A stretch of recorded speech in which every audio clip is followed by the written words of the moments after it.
on revient pour la deuxième partie. Pourquoi le système est si compliqué aujourd'hui?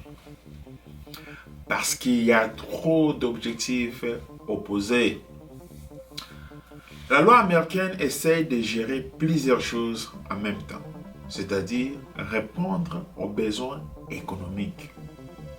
Si je vois le Mexique, la main-d'œuvre saisonnière est temporaire, surtout venant du Mexique, qui fait fonctionner les industries américaines.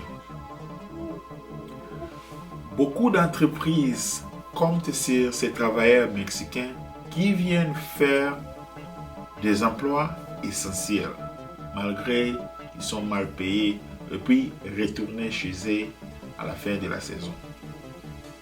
Ceci est très important. C'est-à-dire, le sujet dont nous parlons aujourd'hui, voici la vraie cause de cette immigration. C'est-à-dire ici, si tu vis aux USA et que tu manges de la laitue en hiver, il est presque certain à 100% qu'elle vient de cette région. C'est-à-dire Californie a produit 70 à 75 et Arizona a produit 20 à 25%. Et qu'elle a été récoltée par ces immigrés-là mexicains. Faisons un peu une marche en arrière pour vous faire comprendre au début du 19e siècle, du 20e siècle. À cette époque, des travailleurs mexicains viennent chaque saison aux USA pour travailler, ce qui était complètement légal, mais dans les années 1960, tout change. Le Congrès décide de faire un peu de retouches pour régulariser les immigrants mexicains. À cette époque, il avait encore au Congrès d'adopter des lois négociées entre les partis et avec les compromis, les gens qui voulaient réellement venir travailler ça. Et il décide de mettre fin à ce programme. Donc, le Mexicain qui vient travailler ne pouvait plus venir aux USA. Et cette décision vient à partir du fait que les syndicats et les associations de défense des droits trouvaient que ce système était abusif et exploitait les travailleurs. Il y avait aussi beaucoup de preuves qui réellement montraient comment est-ce que c'était abusif. Mais d'autres personnes, notamment certains économistes, disaient que faire venir autant de travailleurs peu payés faisait baisser les salaires de tout le monde. Ça, c'est beaucoup plus de raisons que nous entendons. Et qu'il fallait plutôt encourager les travailleurs américains à prendre ces emplois agricoles. Les Américains n'aiment pas travailler dans des champs, dans des restaurants, dans des hôtels, les nettoyages, n'aiment pas ça. Les Américains, ils ont des choix de travail qui se sentent à l'aise pour travailler.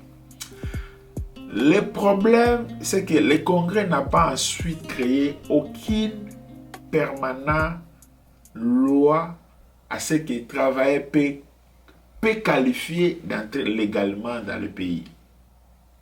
Leur idée était, les Américains doivent remplir ces emplois, mais en réalité, le Congrès lance une sorte de grand test.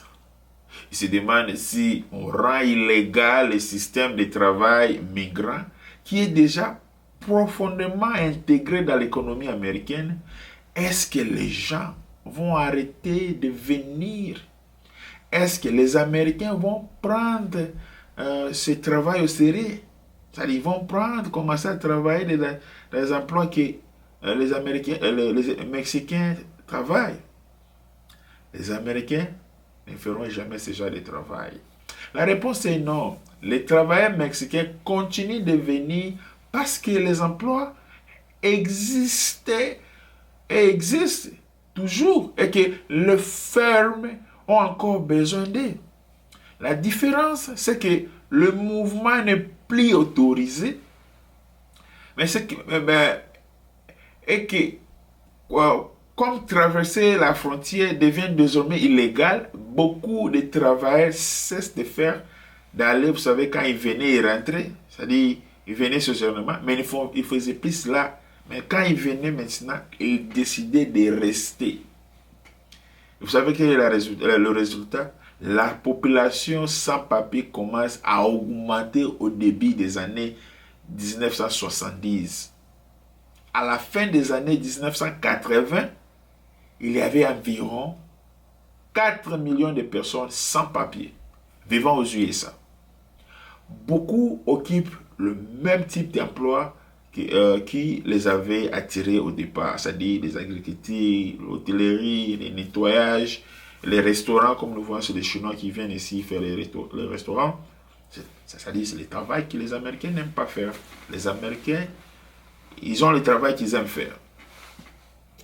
Les Congolais voient cela comme un problème grandissant et décident alors de devenir plus strict avec l'immigration. Ils veulent faire appliquer les limites migratoires de manière ferme et claire. Dans les années 1980, 90, 90, il adopte plusieurs lois pour renforcer physiquement la longue frontière entre les États-Unis et le Mexique. Plus de barrières, plus d'argent, plus de moyens pour décourager l'entrée et encourager le départ. Merci, restez là. Nous allons maintenant aller sur notre dernière partie, ce qui est la sécurité. Ici, je salue mon ami Guilain Louindola et Moutona Nzambe. Big up. En tout cas, merci pour vous qui continuez toujours à nous regarder, continuez toujours à souscrire pour que nous puissions toujours avoir une grande visibilité. Et je remercie tous ceux-là qui se sont souscrits. Et je suis très content de votre souscription. Et voilà quoi, donc continuons et nous allons continuer toujours à vous amener des bonnes choses à laquelle vous allez toujours commencer à aimer chez nous. Les réfugiés. L'immigration aux États-Unis représente ou ressemble un peu à une maison avec 4 portes. Je vais m'expliquer comme ça. Donc chaque porte représente une façon légale d'entrer dans le pays. La première porte est pour les travailleurs très qualifiés, ceux qui ont des diplômes avancés. C'est difficile, mais c'est possible. Et je vois aussi la deuxième porte. La deuxième porte, c'est pour si vous avez une famille qui peut aussi vous parrainer. C'est-à-dire vous pouvez vous parrainer légalement comme nous le voyons souvent. Ben si mon encassi, ou ben si mon otiga namboka. C'est possible à ce que vous puissiez ramener cette personne aussi aux États-Unis. Et la troisième porte est la loterie des visas. Moins de 1% des candidats sont choisis pour venir immigrer aux États-Unis. Nous avons vu ça récemment avec la République démocratique du Congo, là où je viens. La quatrième porte concerne l'asile et le statut de réfugié pour les personnes qui fuient un danger ou des persécutions. On vous connaît là où vous êtes. Oh, bah, na Congo. Ah, yonani ba bomo na Congo. On a kimio XY. Bah, yebi kutuoti. On vous connaît. Sur l'asile, c'est aussi une quatrième porte pour aussi venir habiter ou rester aux USA. So, logiquement, un pays qui dépend de la main-d'œuvre immigrée pourrait créer une cinquième porte. Une porte pour les travailleurs peu qualifiés qui occupent pourtant des emplois essentiels comme la construction, l'agriculture, le nettoyage, la restauration et toutes ces choses. Si les Américains peuvent les créer, ça pourrait aussi diminuer que les gens qui viennent vivre ici sans papier. Donc, les États-Unis ont besoin de créer une cinquième porte, hormis les 4 portes dont je viens de vous les définir. Mais cette porte n'existe pas encore. Il existait, on l'avait aboli, mais ça n'existe pas. Il n'y a aucun moyen légal spécifique pour les travailleurs peu qualifiés de venir s'installer et travailler. Résultat aujourd'hui, plus de 10 millions de personnes vivent dans la clandestinité, dans des situations irrégulières, ils n'ont pas de papier parce que tout simplement, ils n'ont pas cette possibilité de venir vivre ici, compte tenu, il n'y a pas une loi qui leur permette. Ces gens-là vivent ici depuis longtemps et ils travaillent, ils remplissent des emplois indispensables et ne représentent que 3 à 4% de la population. Mais elles sont cruciales pour plusieurs secteurs en Amérique. Les Américains ont besoin de créer des réformes législatives à l'Assemblée pour permettre à ceux qui, comme les Américains même n'ont pas réellement le temps de travailler des petits travaux, de nettoyage, de construction de l'hôtel, de housekeeping, alors ils ont besoin de créer une loi pour permettre les gens peu éduqués mais qualifiés pour venir faire ce genre de travail ici aux États-Unis, comme ils ne veulent pas de ce travail.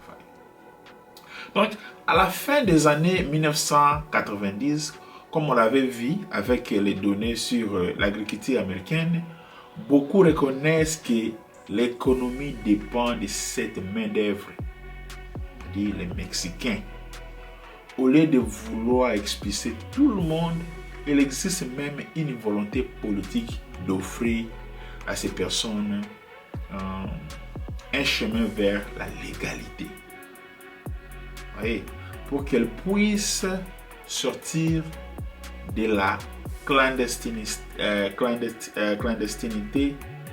et cela permettait à ce que les gens soient régularisés.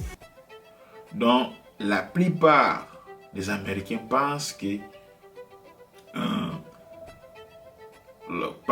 personne qui se comporte bien, travaille, perd ses impôts, contribue à la communauté, peut normalement vivre et demander aussi la citoyenneté.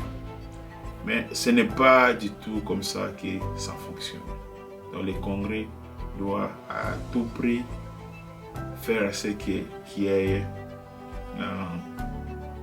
une sorte de loi qui promouvoit ça. Le voie légale pour venir aux États-Unis n'a jamais suffi à répondre à la demande